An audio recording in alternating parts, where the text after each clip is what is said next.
Sa mga infrastructure projects ng Calamities, sila yung tinatrain sa masonry, etc. While yung ating mga corpus beneficiaries, sila naman po yung mga tinatrain at sila naman yung hinahire para sa employed paid labor ng Calamities implementation.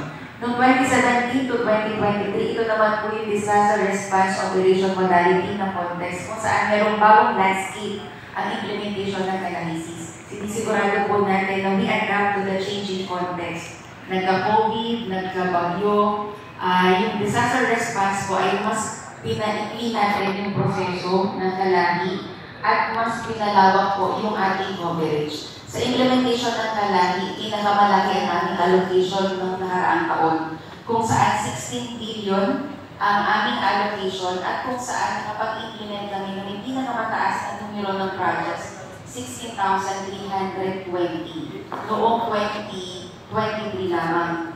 Ang average na completed sa project po namin sa isang taon nasa 5,000 lang po yan. At ang pinakamataas mula noong 2003 ay nasa 8,000. So yung accomplishment po namin in SAS is more than or double the highest accomplishment of Calami in the past 20 years. This year, medyo bumaba po ang aming allocation, nasa 6 billion na lang po kami. Ang reason po doon ay yung aming funding for the